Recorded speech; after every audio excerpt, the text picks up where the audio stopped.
The frigid air bit at my skin as I pulled the thin blanket tighter around my shoulders. Even in summer, these stone walls held winter inside them. My breath formed tiny clouds that disappeared into the darkness. The other maids slept soundly, their synchronized breathing, a gentle chorus against the persistent drip of water from somewhere in the ceiling. I couldn't sleep. Not with what I'd heard yesterday. My fingers traced the rough edges of my cot as I replayed the whispered conversation I'd overheard between two royal guards. They spoke of the creature, the wolf, that King Julian had captured 3 moons ago. A beast so savage it had slaughtered 12 of the king's finest warriors before finally being subdued.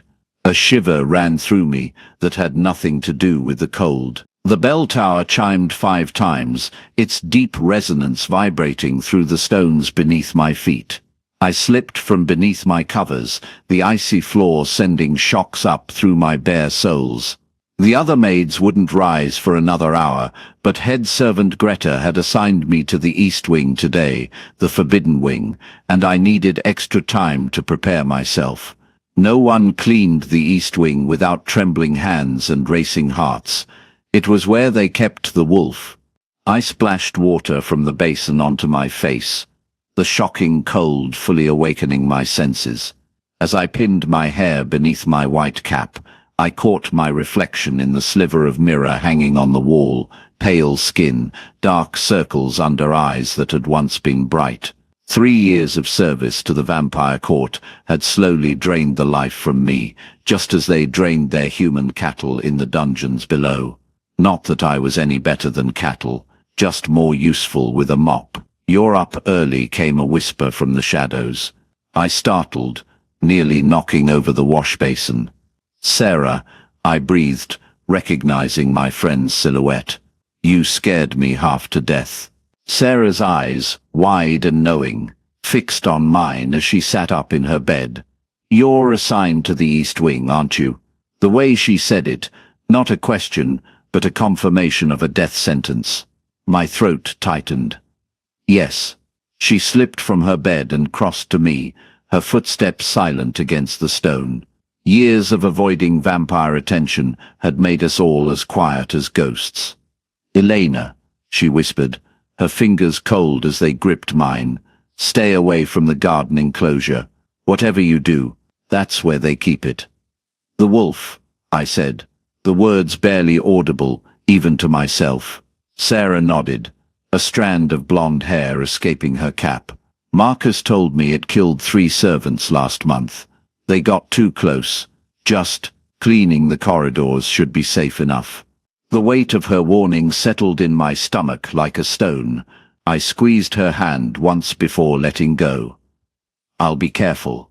As I gathered my cleaning supplies, the rough bristled brush, the lye soap that left my hands raw and cracked, the bucket I would fill with water from the well, I felt eyes on my back. Turning, I saw several of the other maids were awake now, watching me with a mixture of pity and relief that they weren't the ones assigned to the East Wing today. "Better you than me, Foster," snickered Meredith, the newest maid who had quickly become Greta's favorite. "Maybe the wolf will do us all a favor and rid us of your pathetic presence." I bit my tongue against a retort. Engaging with Meredith would only make my day worse. Instead, I straightened my apron, lifted my chin, and walked out with as much dignity as my trembling legs would allow. The hallways of the castle were silent at this hour. The vampires retired to their chambers as dawn approached, the human servants not yet risen. My footsteps echoed softly against the marble floors of the main corridor before transitioning to the rougher stone of the servants' passages. The weight of the bucket pulled at my arm, water sloshing gently against its sides as I made my way deeper into the castle's bowels. The transition from the main castle to the East Wing was marked by a heavy iron door perpetually guarded. Today it was Marcus, the head of the king's personal guard, who stood watch. His eyes, the unnatural crimson of all the turned vampires, followed me as I approached. "Elena Foster," I said. my voice steadier than I felt. Assigned to clean the East Wing corridors. Marcus's lips curled into what might have been a smile on a human face, but on his looked more like a predator baring its teeth. The corridors only, girl. Stray from your path and we'll be cleaning your remains from the wolf's teeth. He stepped aside, pulling the massive door open with inhuman ease. The sound that greeted me froze the blood in my veins, a low, rumbling growl that seemed to come from the very walls themselves. I clutched my bucket tighter, knuckles whitening. "He knows you're here," Marcus said, amusement lacing his cold voice. "He can smell your fear." I stepped through the doorway, flinching as the door clanged shut behind me. The East Wing was noticeably different from the rest of the castle, darker, the air heavier with moisture, and something else. A wild, earthy scent that made the hairs on my arms stand on end. The corridor stretched before me, lit only by sparse torches that cast more shadows than light. I dipped my brush into the bucket and began scrubbing the floor, keeping my eyes fixed on the stones beneath me. If I didn't look up, didn't acknowledge the beast I knew, lurked somewhere ahead, perhaps I could pretend this was just another day of servitude. But the growling continued, punctuated occasionally by the rattle of chains and a heavy thud, like a massive body throwing itself against restraints. My hands shook so badly I dropped the brush twice. Each time the clatter of wood against stone was answered by a more ferocious growl from beyond the corridor's end. I worked methodically, one stone at a time, moving slowly deeper into the East Wing. The corridor eventually opened into a circular antechamber with 3 doors. 2 were ordinary wooden doors, likely leading to storage or guard quarters. The third was different, a massive iron grate that looked out into what had once been the castle's private garden. Now it was an enclosure, open to the sky but surrounded by walls too high for anything to climb. Despite every instinct screaming at me to turn back, my feet carried me toward the grate. The growling had stopped, replaced by an eerie silence that was somehow worse. I peered through the iron bars, my breath catching in my throat. The garden was overgrown, once manicured hedges, now wild and tangled. Moonlight filtered through the clouds, illuminating a scene from nightmares. In the center of the garden, secured by chains thick as my wrist, was the wolf. But wolf seemed an inadequate word for the creature before me. It stood taller than a man, its shoulders broad as a draft horse, fur black as midnight, except for a streak of silver running from between its eyes to the back of its massive head. The chains connected to a collar around its neck, and shackles on its front legs, anchoring it to a stone pillar in the garden's center. As I watched, frozen in horrified fascination, the wolf turned its head. Golden eyes, glowing with an inner light, fixed directly on mine. I couldn't move, couldn't breathe. Those eyes held an intelligence that no animal should possess. And something else, something that looked disturbingly like recognition. "It's magnificent, isn't it?" The voice behind me sent ice through my veins. I whirled around, nearly losing my balance, to find Victor Vane, the king's advisor, standing in the shadows. How long he'd been watching me, I couldn't guess. Vampires moved without sound when they wished to. I dropped into a deep curtsy, eyes fixed on the floor. "Lord Vane, forgive me. I was only meant to clean the corridors. Yet curiosity drew you to the beast." His voice was smooth as silk, betraying nothing of his thoughts. "Look at me, girl." Slowly, reluctantly, I raised my eyes to meet his. Victor Vane was beautiful in the way all vampires were, perfect features carved from marble, skin pale as moonlight.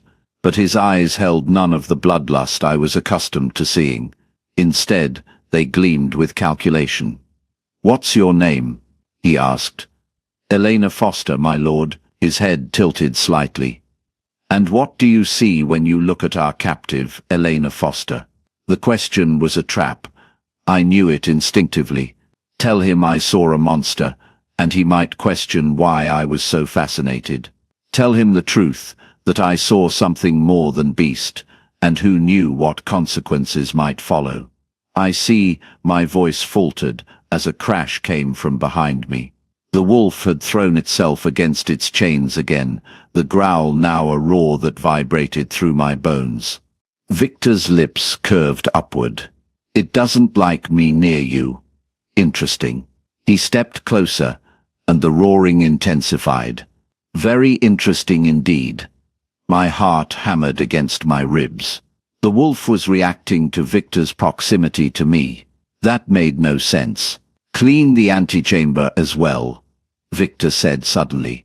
I'll inform Greta of the change in your duties. He turned to leave, then paused.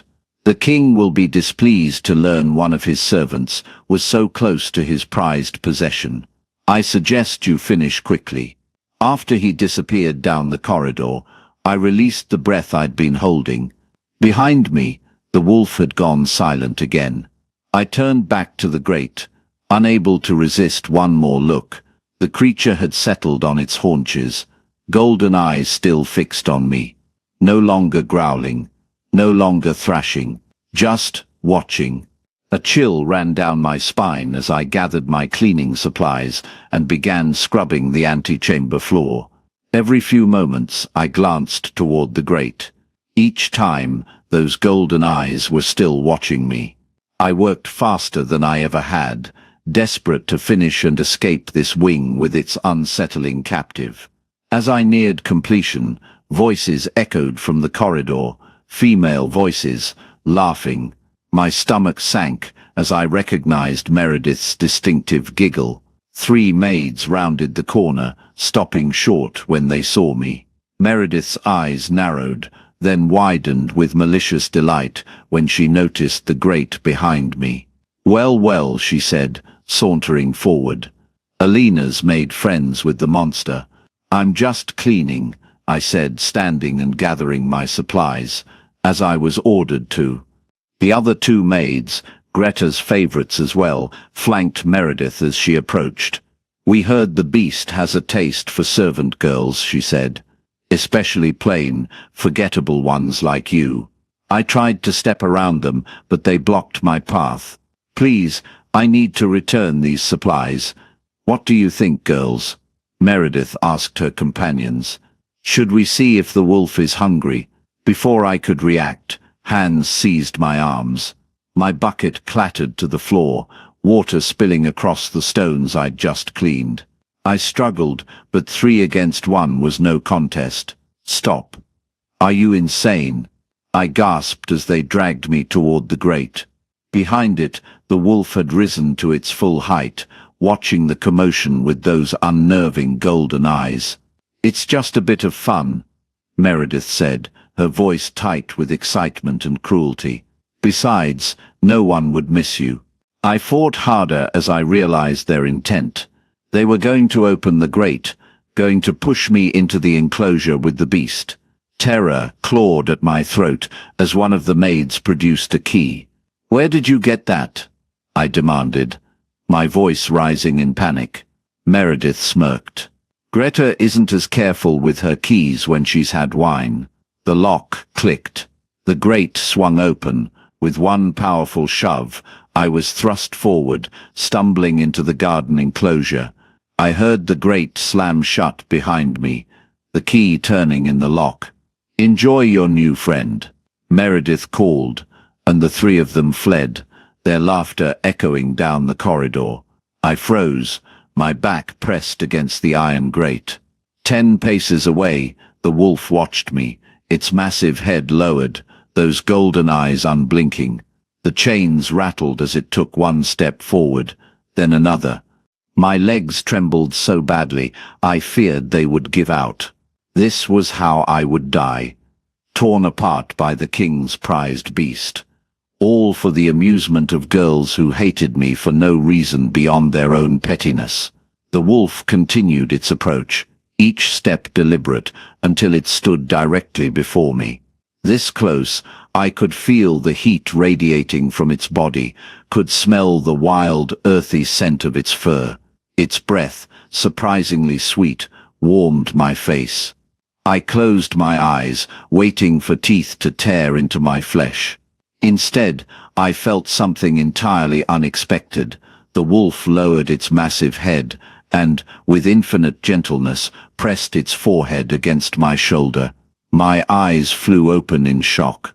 The beast wasn't attacking, it was nuzzling me. Tentatively, my hand rose of its own accord. Every rational thought screamed at me to stop, but something deeper, more instinctual, guided my fingers to the silver streak in the wolf's fur. The moment I touched it, a jolt like lightning shot through me. The wolf made a sound, not a growl but a soft whine, and sank down on its front legs, in what could only be described as a bow. "Impossible," came a cold, authoritative voice from behind me. I whirled around to find King Julian himself standing on the other side of the grate, his face a mask of disbelief and fury. The wolf rose instantly, positioning itself between me and the king, a growl rumbling from deep in its chest. Not attacking me, protecting me. King Julian's crimson eyes narrowed as they shifted from the wolf to me. "Open the grate," he commanded someone. I couldn't see. "It seems we have much to discuss." "Little maid." The wolf's growl deepened, its massive body tense and ready to spring despite the chains that bound it. For the first time since entering this nightmare, I felt something beyond terror, a strange, inexplicable connection to this creature that everyone feared, but that had shown me nothing but gentleness. As the grate swung open, I placed my hand on the wolf's flank. The fur beneath my fingers was softer than I'd imagined, and warm, so warm compared to the cold touch of the vampires who ruled this castle. "Come here," King Julian ordered, his voice leaving no room for refusal. I stepped forward, but the wolf moved with me, staying between us despite the chains pulling taut. The king's perfect features hardened. "Fascinating," he said, though his tone suggested he found it anything but. "The beast protects you." Behind him I saw Victor Vane emerge from the shadows, his calculating eyes taking in the scene. "As I told you, my king," he said quietly. "She is the one." "The one," I whispered, my voice barely audible over the wolf's continuous growl. King Julian's gaze snapped to me, those blood-red eyes pinning me in place. "Step away from the beast, maid." I didn't move, couldn't move. The wolf's massive body pressed against my leg, its warmth seeping through my thin uniform. The chains binding it clinked softly as it shifted, positioning itself more firmly between me and the approaching king. "Your Majesty," Victor said, his voice smooth as oil on water, "perhaps we should discuss this matter privately. The girl clearly doesn't understand what's happening." "No." King Julian's voice cut through the dungeon air like a blade. "I want to see this." He took a step closer, and the wolf's growl deepened to a sound that vibrated through the stone floor beneath my feet. Fascinating indeed. The beast has never shown anything but aggression toward anyone who enters its cell. My fingers remained buried in the wolf's fur, and I felt something beneath my touch, a rhythm, strong and steady. Its heartbeat so different from the stillness I felt whenever I accidentally brushed against one of the vampire courtiers. "Elena Foster," the king said, my name rolling off his tongue with dangerous precision. "You've been in my castle for 3 months now." I swallowed hard. "4, Your Majesty." "4, he repeated, his eyes never leaving mine. "And in that time, you've managed to tame the most dangerous creature in my kingdom." "How?" "I didn't. I haven't." The words stumbled over each other. "I only brought him food." Victor stepped forward, his thin lips curled into what might have been a smile on anyone else. "Food that you've been doctoring, perhaps? Some herb or potion to bend the beast to your will?" "No."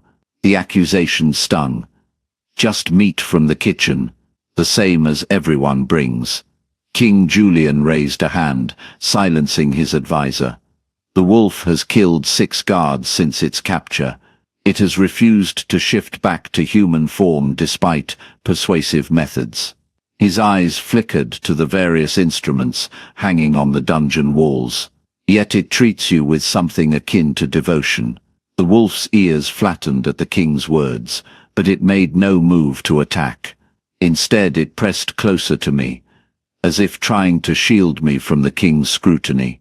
Your Majesty, Marcus, the head guard, appeared at the cell entrance, his hand resting on the hilt of his sword. Shall we separate them? No. King Julian's response was immediate. I want to observe this. He circled us slowly, his movements fluid and predatory. Elena Foster, from this moment, you have a new assignment. You will attend to the wolf exclusively. You will feed it, clean its cell, and report any changes in its behavior directly to me. Victor's face tightened. My king, is that wise? If she has some power over the beast, then we shall discover the nature of that power, Julian interrupted, and use it to our advantage. I felt the blood drain from my face. Your Majesty, I'm just a maid. I don't know anything about wolves or... You know enough to make this one protect you, he said, gesturing to where the wolf still stood guard. That makes you valuable, Elena Foster. Far more valuable than a maid.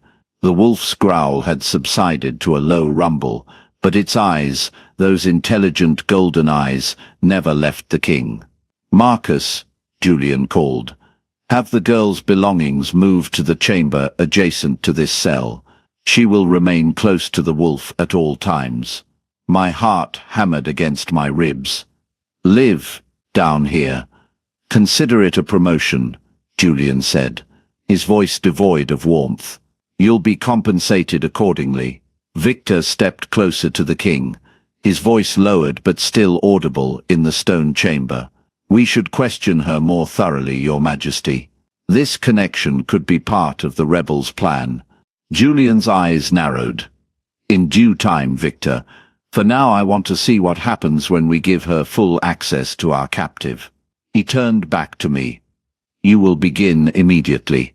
The wolf needs feeding. With that he turned and strode toward the cell entrance, his dark cloak billowing behind him.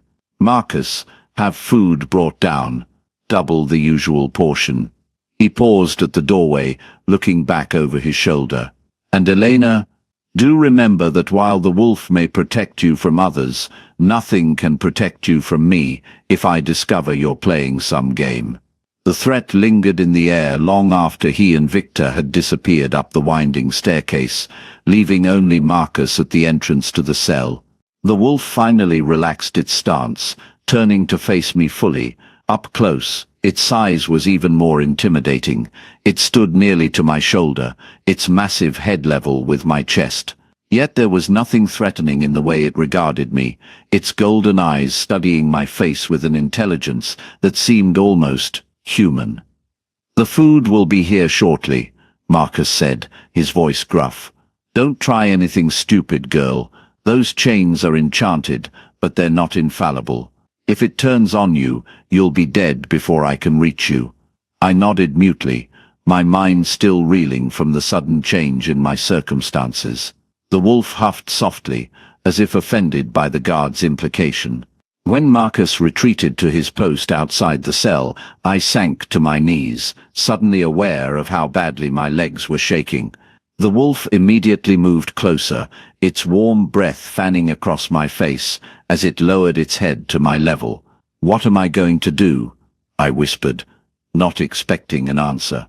The wolf tilted its head, regarding me with those unnervingly intelligent eyes. Then, slowly, deliberately, it pressed its muzzle against my hand, nudging it upward until my palm rested on the top of its head. The gesture was so gentle, so at odds with everything I'd been told about this creature, that tears sprang to my eyes. They're wrong about you, aren't they? I murmured, my fingers sinking into the thick fur. You're not just a monster. The wolf closed its eyes briefly, leaning into my touch. For a moment, I could almost imagine it understood every word. A clatter at the cell entrance broke the moment. A young guard I didn't recognize slid a tray through a small opening at the bottom of the grate. On it sat a large platter of raw meat, more than I'd ever seen brought down before, along with a pitcher of water, and surprisingly, a plate of bread and cheese that was clearly meant for me. The wolf made no move toward the food, watching me instead. "Go ahead," I said, gesturing to the meat. "It's for you." Still, it didn't move, its eyes fixed on mine. With a sigh, I rose and retrieved the tray, setting it down between us. The smell of raw meat turned my stomach, but I forced myself to pick up a piece and hold it out to the wolf. Delicately, with surprising gentleness, the wolf took the meat from my fingers, its teeth never grazing my skin. It swallowed the portion whole, then looked expectantly at me again. "You want me to feed you by hand?" I asked incredulously. The wolf's tail swished once across the stone floor. "Fine," I muttered, picking up another piece. "But this is strange, you know that." For the next several minutes, I fed the wolf piece by piece, marveling at the careful way it took each offering. When the meat was gone, it lapped water from the bowl I set before it, then settled onto the floor beside me as I nibbled at my own meal. "I don't even know what to call you," I said after a while, the silence of the dungeon pressing in around us. "They just call you the wolf or the beast. But that seems wrong." The wolf's ears perked up at my words. "Do you have a name?" I asked, feeling slightly foolish for talking to it, as if it could understand. To my shock, the wolf nodded. A deliberate, unmistakable motion. My bread froze halfway to my mouth. "You understand me." Another nod, those golden eyes never leaving mine. My heart raced. This wasn't just an animal. The rumors I'd heard whispered among the staff that the wolf was actually a shapeshifter, a man who could take the form of a beast, suddenly seemed far more plausible. "Can you—" I hesitated, glancing toward the cell entrance where Marcus stood with his back to us. I lowered my voice to the barest whisper. "Can you change back into a man?" The wolf's eyes darkened, and it shook its massive head, then glanced pointedly at the silver chains binding its limbs. "The chains prevent it," I realized aloud. "They're keeping you in this form." The wolf dipped its head once in confirmation. A chill ran through me. I was conversing with a prisoner, not just a captured animal, but a person trapped in wolf form. "What's your name?" I whispered. The wolf looked around the cell, then rose and moved as far as its chains would allow toward a corner where the ground was perpetually damp from a leaking pipe above. With one massive paw, it began to drag its claws through the thin layer of mud. I moved closer, watching as it carved 3 letters into the dirt. "Jax. Jax." I breathed. "Your name is Jax." The wolf, Jax, nodded, his golden eyes holding mine. "I'm Elena," I said, though he'd surely heard my name already from the king. "And I think I'm supposed to help you somehow, though I don't understand why or how." Jax tilted his head, studying me with an intensity that made my skin prickle. Then, deliberately, he leaned forward and pressed his muzzle gently against my cheek, a gesture that felt strangely like a greeting between equals. "I'll help you if I can," I promised, my voice barely audible. "But we'll have to be careful. The king is watching." As if summoned by my words, a shadow fell across the cell. I turned to find King Julian standing at the grate once more, his crimson eyes taking in the scene before him, me kneeling beside the wolf, our faces close together, the empty food tray between us. "Already making progress, I see," he said, his voice deceptively soft. "Perhaps Victor was right about you after all, Elena Foster." I scrambled to my feet, wiping my hands nervously on my apron. I was just feeding him, Your Majesty, as you ordered. Indeed. His gaze dropped to the corner where Jax's name was still visible in the mud. With a flick of his wrist, the moisture on the floor evaporated, erasing the evidence of our communication. Remember, Elena, I expect complete honesty from you regarding the beast. Any developments, no matter how small, are to be reported directly to me. Yes, Your Majesty, I said, dropping into a curtsy. Your new quarters have been prepared, he continued. Marcus will show you to them once you've finished here. His eyes narrowed slightly. I suggest you don't keep our head guard waiting too long. He has other duties to attend to. With that, he turned and disappeared up the staircase, leaving me alone with Jax once more. The wolf, Jax, let out a low whine, nudging my hand with his nose. It's all right, I whispered, though I wasn't sure if I was reassuring him or myself. We'll figure this out. But as I gathered the empty dishes onto the tray, I couldn't shake the feeling that I had just stepped into something far more dangerous than a simple change in duties. The king's interest in my connection with Jax, Victor's suspicion, the mysterious comment about me being the one, it all pointed to something bigger, something I couldn't begin to understand. And somewhere in the back of my mind, a small voice whispered that perhaps I didn't want to understand, that some secrets were better left buried in the darkness of the dungeon where they belonged. My new quarters were sparse but clean. A small chamber carved from the same stone as the dungeon, with a narrow bed, a washstand, and a single chair beside a tiny table. A small grate in the wall connected to Jax's cell, allowing me to see him even when the main door was closed. The king's orders, Marcus explained gruffly as he showed me the room. You're to keep the beast under observation at all times. And who's observing me? I asked, noting the lack of privacy the arrangement afforded. Marcus's expression remained impassive. The king has his ways of knowing what happens in his castle. He handed me a small silver key. This opens your door from the inside only. You're not a prisoner, but you're not to wander the castle unescorted either. I took the key, its weight cold and unfamiliar in my palm. What about my duties? My friends? Your only duty now is to the wolf, he said. As for friends, he shrugged. I suggest you make peace with solitude, girl. The king doesn't want you distracted. After he left, I sat on the edge of the bed, staring through the grate at Jax, who had settled onto the straw in his cell, his golden eyes fixed on me.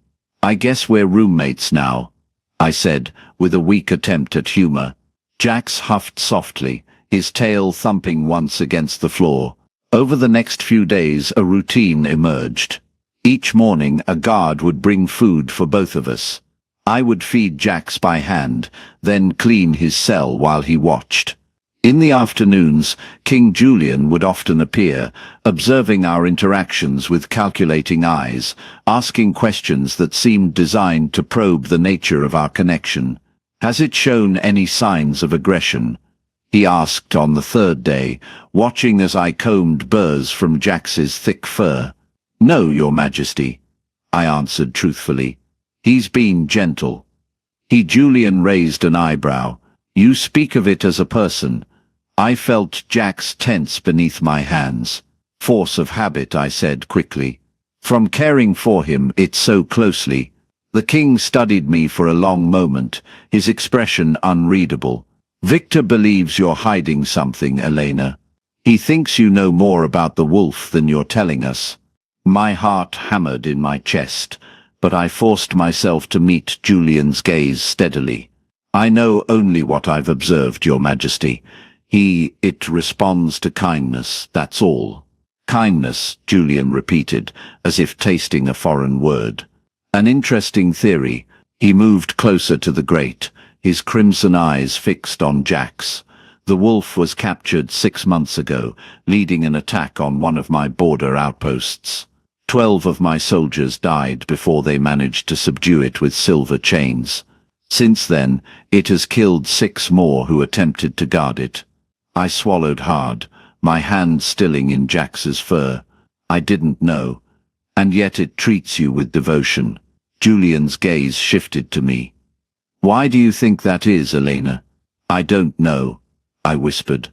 I think you do, he said softly. I think there's something special about you, something that calls to the beast's nature. He turned to leave, then paused.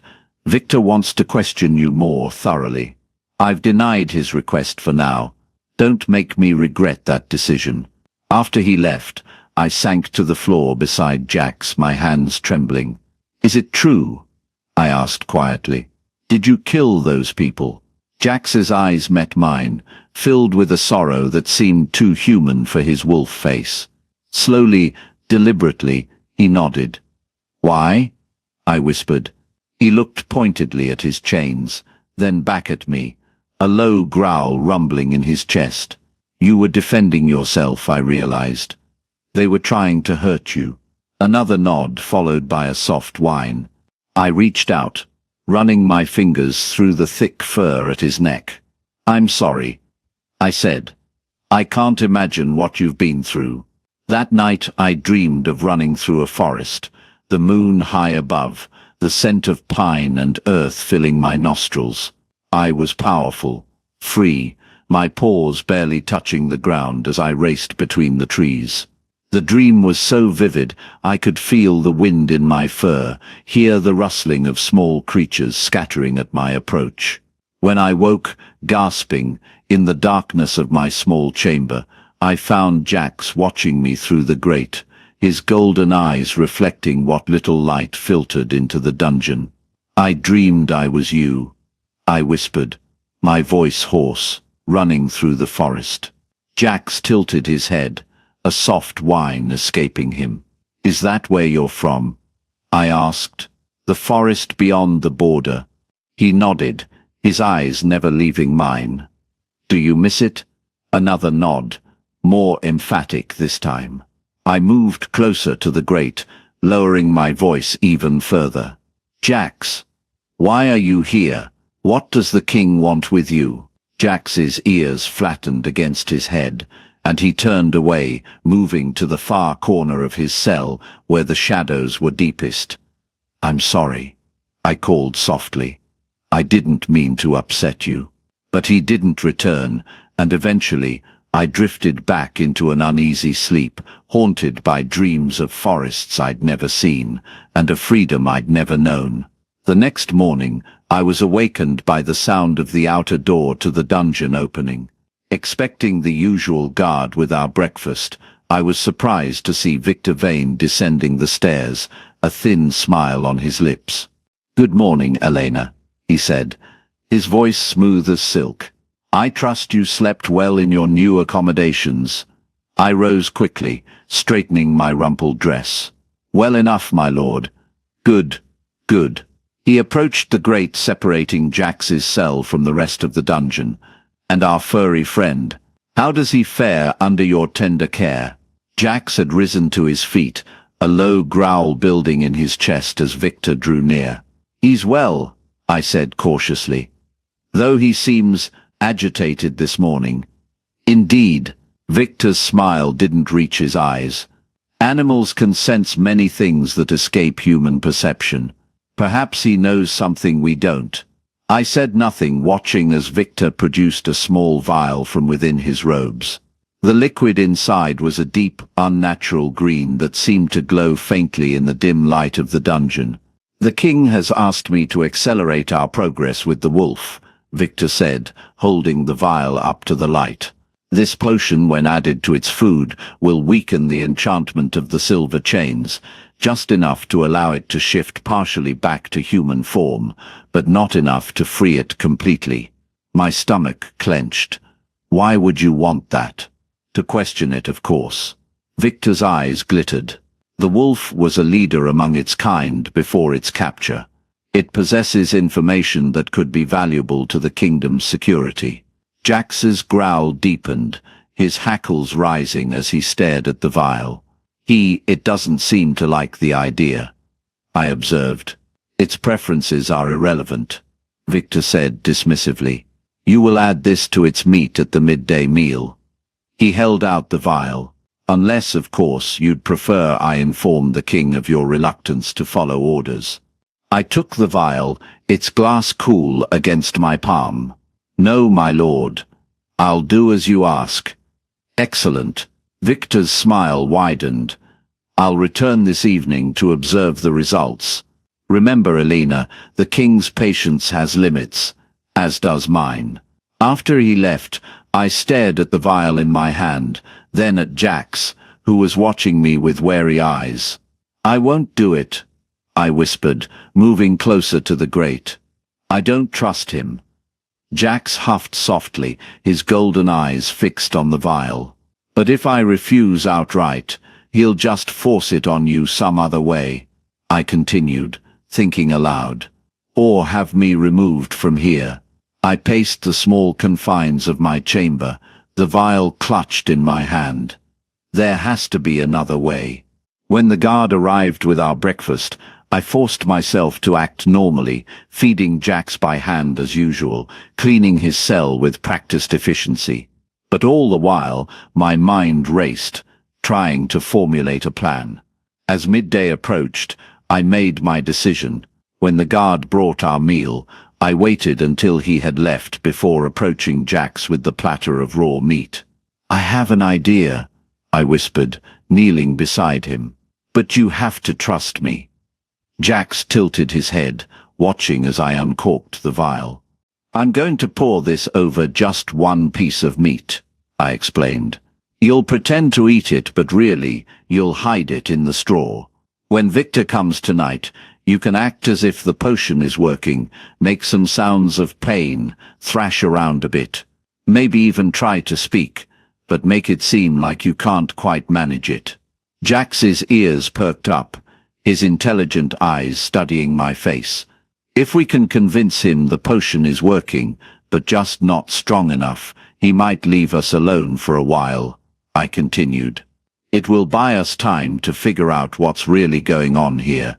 Jax nodded slowly, then leaned forward and gently pressed his muzzle against my cheek, a gesture that had become his way of showing approval or affection. Okay, I breathed, relief washing through me. Here goes nothing. I carefully dripped the green liquid over a single piece of meat, watching as it sizzled slightly on contact. The smell that rose from it was acrid and chemical, nothing like the herbs or medicines I was familiar with. Whatever this potion contained, it wasn't meant to help Jax, of that I was certain. When I offered him the doctored piece, Jax took it delicately between his teeth, then turned and buried it, deep in the fresh straw I'd laid in the corner of his cell. The rest of the meal proceeded normally, though both of us were tense with anticipation of Victor's return. As evening approached, I coached Jax on how to fake the potion's effects. Not too dramatic, I warned. Victor's no fool. Make it subtle, like you're fighting against it but slowly losing. Jax nodded, his eyes gleaming with what almost looked like amusement. When the outer door finally creaked open, and Victor's footsteps echoed on the stone stairs, I gave Jax one last reassuring pat before retreating to my small chamber, watching through the grate. Well, Victor demanded as he approached the cell, has there been any change? I nodded, trying to look concerned. About an hour after he ate the treated meat, he started acting strangely, pacing, whining. Now he seems, I don't know, different somehow. Victor's eyes narrowed as he studied Jax, who had begun to pant heavily, his massive body trembling slightly, as if in pain or distress. Interesting, Victor murmured. The process should be further along by now. The potion is designed to work quickly. As if on cue, Jax let out a low, agonized howl, then collapsed onto his side, his body convulsing in what appeared to be a seizure. The performance was so convincing that for a moment I feared he truly was suffering. Yes, Victor breathed, his eyes alight with a fervor that chilled my blood. Fight it all you want, beast. You cannot resist forever. Jax's convulsions subsided, leaving him panting on the straw. Then slowly he raised his head and opened his mouth, emitting a sound that was neither growl nor howl, but something in between, a strangled attempt at speech. Victor leaned closer to the grate. "Can you understand me, Wolf? Can you speak?" Jax made the sound again, his golden eyes fixed on Victor with an intensity that made the advisor take a small step back. "Not quite there," Victor muttered, more to himself than to me. "But close, very close." He turned to me, his thin lips curved in a smile that didn't reach his eyes. "You've done well, Elena. The king will be pleased with our progress." I forced myself to nod, though my skin crawled at his approval. "What happens now?" "Now we increase the dosage," he said, producing another vial from within his robes, this one larger than the first. "Tomorrow morning you will add this to its food. By nightfall, it should be able to speak. And then," his smile widened, "then we will learn what secrets it has been keeping." After Victor left, Jax immediately ceased his act, rising to his feet with a grace that belied his earlier performance. "That was incredible," I whispered through the grate. "You had me convinced." Jax huffed softly, his tail swishing once across the floor in what I'd come to recognize as his version of a laugh. "But we have a problem," I continued, holding up the new vial. "He'll expect results tomorrow, and we can't fake that forever." Jax moved closer to the grate, his golden eyes serious as they met mine. Then, deliberately, he raised one massive paw and pointed toward the dungeon stairs. "You want me to leave?" I asked, confused. He shook his head, then pointed again, more insistently. "The stairs? You mean go upstairs?" "To what? Find help?" A nod, followed by a soft whine. "But who would help us? The king is the one who ordered your capture in the first place, and Victor," I shuddered. "Victor clearly has his own plans for you." Jax pawed at the ground, frustrated by his inability to communicate more clearly. Then suddenly he stilled, his ears perking up, as if listening to something I couldn't hear. A moment later, I heard it too. Footsteps, light and quick, descending the dungeon stairs. I tensed, expecting Victor to have returned, but instead a familiar face appeared at the grate. Sarah, my fellow maid and the closest thing I had to a friend in the castle. "Elena," she whispered, her eyes wide as she took in the sight of me standing so close to the wolf. "Is it true? They've made you live down here with the beast?" "Sarah," I rushed to the grate, relief washing over me. "How did you get past the guards?" "There's only one at night, and he's fond of the kitchen wine," she said with a small smile. "I've been trying to find a way to see you for days. The other maids say you've been enchanted by the wolf, that it's cast some spell over you." "That's ridiculous," I said, glancing back at Jax, who had retreated to the shadows of his cell, watching us warily. "He's not what they say he is, Sarah. He's not just a beast." Sarah's eyes widened. I hesitated, then decided to trust her with at least part of the truth. "The wolf is a shapeshifter, a man trapped in wolf form by those silver chains. His name is Jax." "Sweet mercy," Sarah breathed, crossing herself. "The rumors are true then, and you've been alone down here with him all this time." "He wouldn't hurt me," I assured her. "But Sarah, I need your help. Victor Vane is trying to force Jax to shift back using some kind of potion, and I don't think his intentions are good. We managed to trick him today, but tomorrow," I showed her the vial Victor had given me. "Do you know anything about potions? Could we dilute this somehow, or replace it with something harmless?" Sarah bit her lip, studying the glowing green liquid. "I don't know much about magic, but," she hesitated. "There's someone who might. The old herb woman who lives at the edge of the castle grounds, Mistress Wren. She supplies medicines to the kitchen staff when we're ill." Hope flared in my chest. "Could you take this to her?" Ask her what it contains, and if there's a way to neutralize it. Sarah nodded, taking the vial carefully. I'll try, but Elena, you need to be careful. There are whispers in the castle, strange rumors about the wolf and about you. What kind of rumors? They say the wolf was once a prince among his people, that he possesses magic beyond anything the vampires have seen. And they say, she glanced nervously at Jax, who had moved closer to listen. They say you're bound to him somehow, that your souls are connected by an ancient magic. Neither of you understands yet.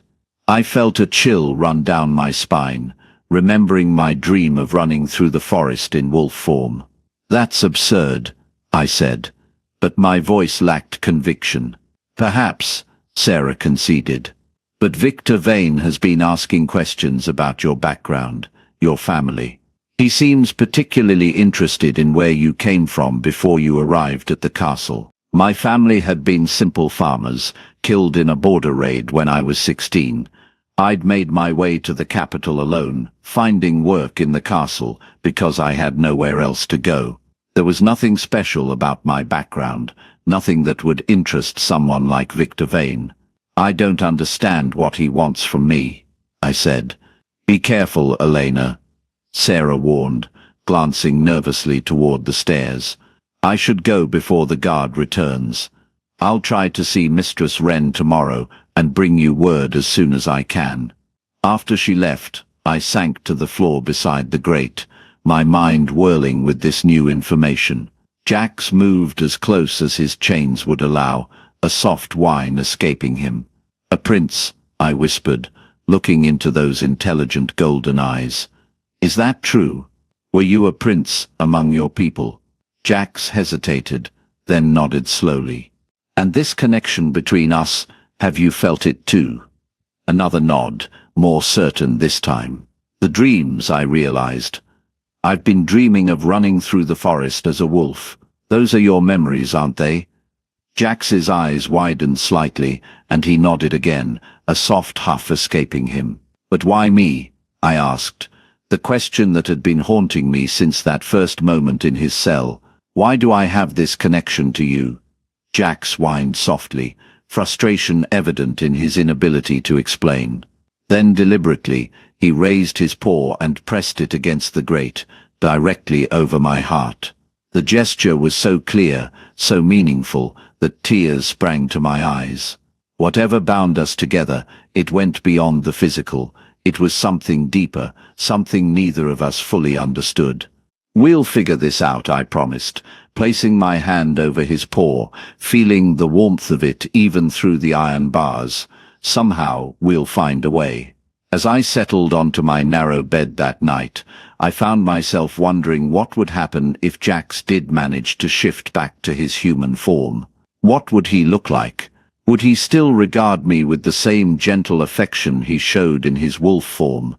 And more troublingly, what would Victor Vane do once he had access to whatever information he believed Jax possessed? These questions followed me into my dreams, where once again I ran through moonlit forests, but this time I wasn't alone. A man ran beside me, his face always just out of sight, his laughter echoing through the trees as we raced towards something I couldn't quite see but desperately wanted to reach. I woke with the first light of dawn, the dream still vivid in my mind, to find King Julian himself standing at the grate to my chamber, his crimson eyes fixed on my face with an intensity that made my blood run cold. "You've been keeping secrets, Elena Foster," he said softly. "Victor tells me the wolf responded to the potion, that it attempted to speak." I sat up quickly, pulling my thin blanket around me. "Yes, Your Majesty. It seemed to be fighting the transformation, but there was definitely some effect." "Interesting." Julian's gaze shifted to Jax, who had risen to his feet in the adjoining cell, his hackles raised. "And yet when I came to observe an hour ago, I found no evidence of any change. The beast appears exactly as it has since its capture." My heart hammered in my chest. Perhaps the effect was temporary. "Perhaps," Julian agreed, though his tone suggested he believed otherwise. Or perhaps you and the wolf are playing some game of your own. He turned back to me, his expression unreadable. Victor believes you've been interfering with our attempts to question the beast. He suggests more direct methods of ensuring your cooperation. Fear knotted in my stomach. I've done everything you asked, Your Majesty. Have you? Julian moved closer to the grate, his pale fingers wrapping around the iron bars. Then you won't object to a small test of your loyalty. From within his cloak, he produced a silver dagger, its blade gleaming in the dim light of the dungeon. This blade is coated with a substance that causes excruciating pain to shapeshifters, he explained, sliding it through the grate to me. Not enough to kill him, but enough to make him tell us what we need to know, Julian continued. My fingers trembled as I took the dagger. Its weight felt obscene in my hand, the silver blade catching the torchlight in wicked flashes. Jax's eyes never left mine, his massive form tense as a bowstring. A simple test, Julian said, his voice like silk over steel. Cut him. Just once. Prove your loyalty to the crown. I rose slowly to my feet, the cold stone beneath me, nothing compared to the ice in my veins. The dagger felt heavier with each step I took toward Jax's cell. Victor appeared at Julian's side, his thin lips curved in anticipation. Your Majesty, I whispered. I've served you faithfully. I've administered every potion, followed every instruction, and yet the wolf remains silent. Victor interjected. Perhaps your heart isn't truly in your task, girl. Jax growled low in his throat, backing away as I approached the adjoining grate. His eyes, those intelligent, fierce eyes, held mine with an intensity that spoke volumes. I saw no fear there, only trust. I won't do this, I said, my voice stronger than I expected.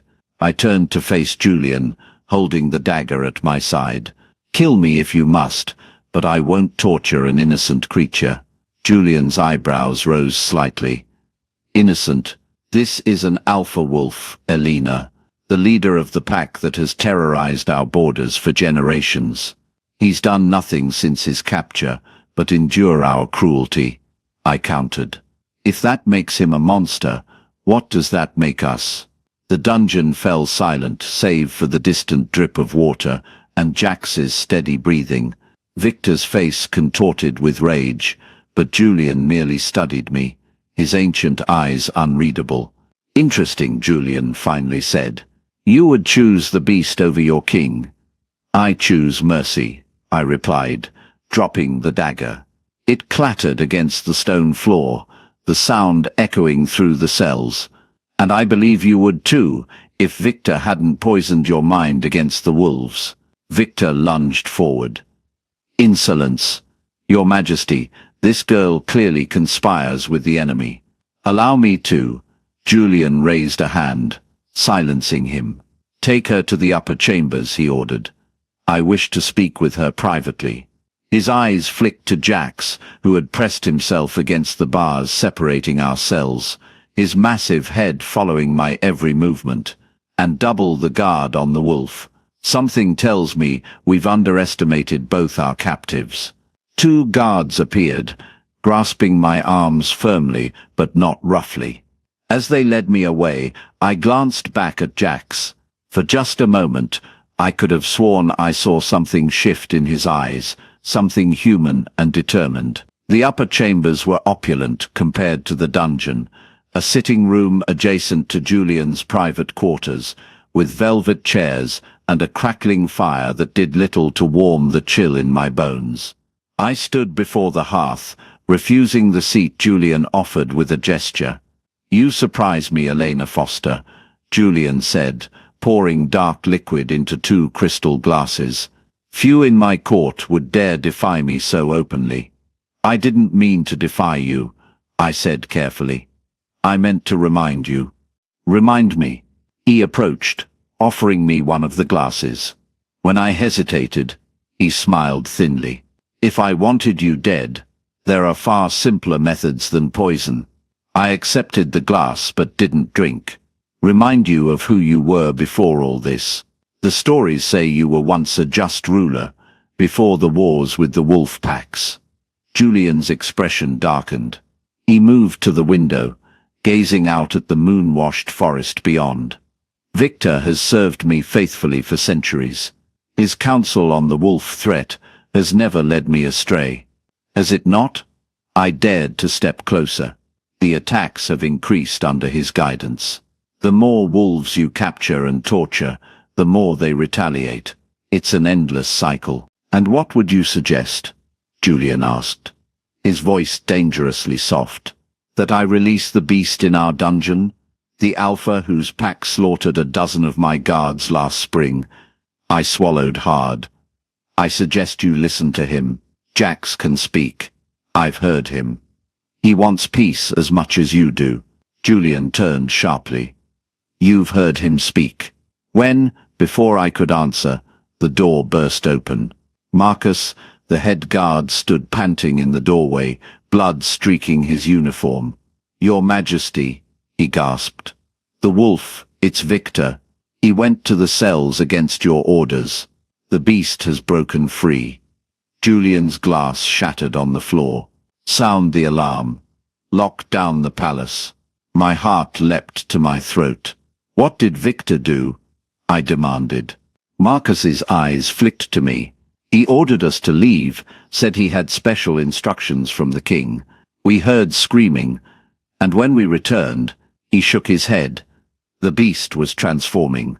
Not like anything I've seen before. Julian grabbed my arm, his grip like iron. You knew this would happen. No, I insisted, though fear and hope warred within me. But if Victor tried to harm him, a distant howl echoed through the palace, followed by shouts and the clatter of weapons. Julian's face hardened into a mask of cold fury. Bring her, he ordered Marcus. If the wolf wants her, perhaps she's the key to subduing it. As they dragged me through the corridors, alarm bells clanging overhead, I could feel the palace in chaos. Guards ran past us, swords drawn, ladies in waiting huddled in alcoves, their faces pale with terror, and beneath it all, a presence I could sense more than hear, Jax moving through the shadows, hunting. We entered the great hall to find a scene of carnage, not of bodies but of destruction. Tapestries hung in shreds, tables overturned, the grand chandelier swinging precariously from one chain. Victor stood at the center, surrounded by a circle of guards with spears pointed outward. Blood trickled from a gash on his forehead. Where is it? Julian demanded. Victor's eyes darted nervously to the shadowed balconies above. It's playing with us. The beast is more cunning than we thought. It speaks, Julian. It spoke my name before it attacked. A low growl rumbled from the darkness above, and every head tilted upward. There, padding along the balcony rail with impossible balance, was Jax. But he was changed. Neither fully wolf nor fully man, but something in between. Fur covered his massive frame, but he walked upright, his shoulders broader, his limbs longer. His face was an unsettling blend of wolf and human features, those golden eyes burning with intelligence and rage. Victor, Jax growled, his voice deep and guttural. You tried to poison me. The royal advisor backed against his guards. The creature lies. I was merely checking the security. I smell the nightshade on your hands. Jax snarled, leaping down to land with preternatural grace on the marble floor. The guards flinched back, even as they leveled their spears. You've been poisoning the king's mind against my kind for decades, feeding the conflict to maintain your power. Julian's hand tightened on my arm. Is this true, Victor? Victor's face contorted. The beasts have killed hundreds of our people. Would you trust the word of a monster over mine? The only monster I see is you, I said, finding courage in Jax's presence. You've been sabotaging my work with Jax from the beginning, replacing my herbal mixtures with your own concoctions. Jax's gaze found mine, and something passed between us, a current of understanding and shared purpose. He took a step toward us, and the guards tensed. "Stay back," Julian commanded, pulling me closer. "I'll hear you out, Wolf, but approach no further." Jax stopped, his massive chest rising and falling with controlled breath. For centuries, our kinds lived in peace. It was only after Victor became your advisor that the conflicts began. He orchestrated attacks on both sides, ensuring neither vampires nor wolves ever discovered the truth. Victor's composure cracked. "Lies kill it, Your Majesty. The beast has bewitched the girl and now seeks to bewitch you. Then why did you disobey my direct order?" Julian asked, his voice deadly quiet. "Why go to the wolf's cell alone against my command?" Victor's eyes darted between Julian and Jax. In that moment of hesitation, I saw the truth dawn on Julian's face, centuries of manipulation unraveling in an instant. With a howl of rage, Victor lunged forward, producing a hidden blade from his sleeve. Not at Jax, but at Julian. "If you won't protect our kind, you don't deserve to rule." Everything happened at once. Julian shoved me aside, moving to defend himself with vampiric speed. Guards shouted, converging on the struggle, and Jax moved like lightning, intercepting Victor's blade with his own body. The sickening sound of steel piercing flesh froze the room. Jax staggered, the silver blade buried deep in his side. Victor's triumphant smile lasted only seconds before Jax's massive hand closed around his throat. "For all the wolves you've tortured," Jax growled. "For all the lies," I scrambled to my feet. "Jax, don't. If you kill him, you prove everything he said about your kind." Jax's eyes met mine, the struggle evident in their golden depths. With a snarl of effort, he hurled Victor to the ground at Julian's feet. "Judge him by your laws," Jax said. His voice strained as he pressed a clawed hand to his bleeding side. "But know that the wolves want peace. We always have." Julian stared at Victor, centuries of friendship and betrayal written in his face. "Take him to the dungeons," he ordered. "He'll stand trial for treason." As guards dragged the struggling Victor away, Jax collapsed to one knee, the silver poison from the blade already working through his system. I rushed to his side, tearing strips from my dress to staunch the bleeding. "The silver," I whispered, panic rising. "We need to get it out." Julian approached slowly, kneeling beside us. For a long moment, he studied Jax's face, seeing perhaps for the first time the intelligence and nobility there. "I've been a fool," Julian said quietly, "blinded by old hatreds and manipulated by those I trusted." He reached out, gripping the blade embedded in Jax's side. "This will hurt." Jax nodded grimly, and Julian extracted the blade in one swift motion. Jax's roar of pain shook the hall, but I held him steady, pressing the cloth against the wound. "We need herbs," I said urgently. "Silver root and blood moss to draw out the poison." Julian nodded to Marcus. "Bring her whatever she needs, and clear the hall. Give them space." As the guards and remaining courtiers filed out, Julian lingered. "When he's stable, bring him to the East Wing. There are chambers there suitable for his unique condition." His eyes met mine with unexpected warmth. "It seems I owe you both an apology, Elena Foster, and perhaps my kingdom owes you its future." Nod broke over the palace, painting the East Wing chambers in soft gold. Jax slept in his half-form on the massive bed, his breathing finally steady after a night of fighting the silver poison. I sat beside him, exhausted but unwilling to leave, my fingers gently stroking the fur on his arm. His eyes fluttered open, finding mine immediately. "Elena," he murmured, his voice more human than it had been in the great hall. "You stayed." "Of course I stayed," I said, smiling through my exhaustion. Someone had to make sure you didn't die after that heroic display.